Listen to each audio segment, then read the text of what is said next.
So, for my historical timeline, I decided to focus on educating students with disabilities. So, let's get into the first event that happened that I picked. So, the first event is the School for the Deaf. The School for the Deaf opened in 1817 in Hartford, Connecticut. During this time, it was hard to establish schools because of the scattered population and the people living on farms and in small towns. So, if a school wasn't really in like walking distance, they weren't going to establish it or put one there because nobody would be able to get to it. Thomas Gallaudet, which you can see is right over here, he was the one to make this school possible. He collaborated with Laurent Clerc, which is over on this upper corner, um, to open the school for the deaf for them to have the opportunity to be educated. So, what kind of started him to open a school for the deaf was his 9-year-old neighbor. Her name was Alice. She was deaf, but Gallaudet could tell she was struggling to communicate. So he went on this trip to England that Laurent Clerc funded to study a school for the deaf to learn about how they are teaching deaf people to communicate. And once he got back from England, Gallaudet and Clerc gathered students from all over the country to see how they use sign language.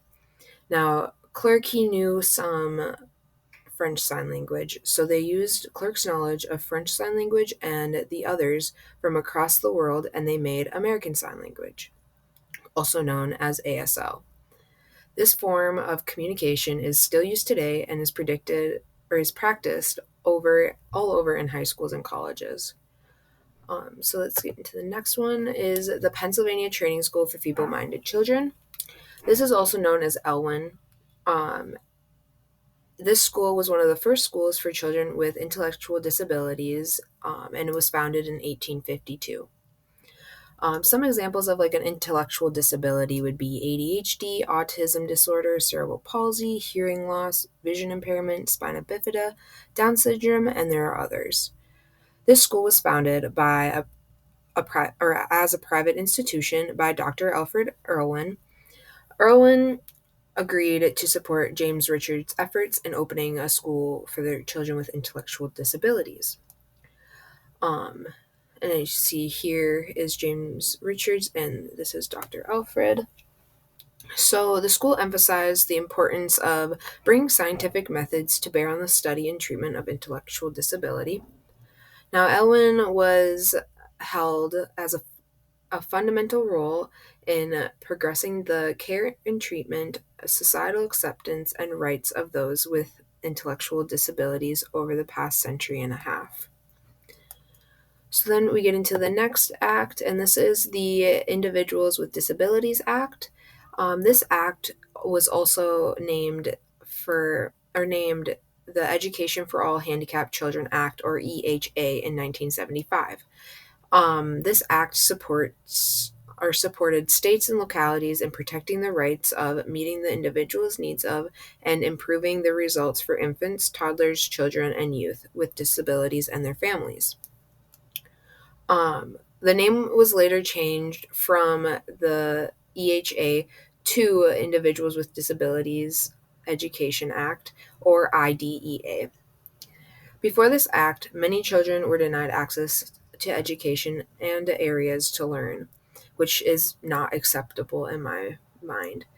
In the US in 1920 or 1970, 1 in 5 children with disabilities were being educated, which is not a lot of children.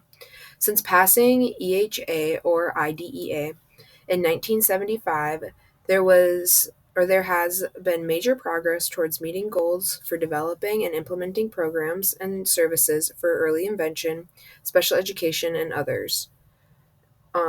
In the 22 to 23 school year, the IDA has provided more than 8 million children with disabilities the programs to meet their needs.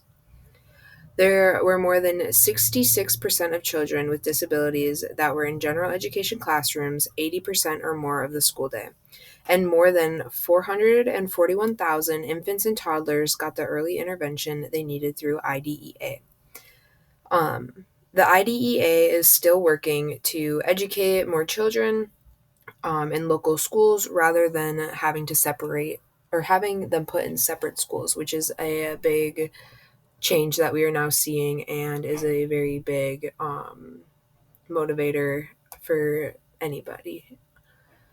So then for my act that I decided to do, maybe, is the Inclusive Education Act, or IEA. So this act is a federal law that eliminates the barriers in education for students with disabilities. This act builds on IDEA and goes more in depth on requiring proactive inclusion, teaching accessibility, and student led planning. This act ensures that every learner is able to grow and succeed both in and out of school. This act would give students with disabilities the tools they need in the classroom with technology. Students will be able to participate in the learning. Educators will have training, and inclusive policies that will be in place will provide the belonging of individuals with disabilities in the space of the classroom. IEA will also create a smoother transition for students into adulthood. This will be providing them with the tools and the goals for college, jobs, and living. IEA would create change by not limiting disability, but making it a part of your experience, and that schools should provide to everyone and not just the people who um, are not disabled. So that is my history timeline, and thank you for watching.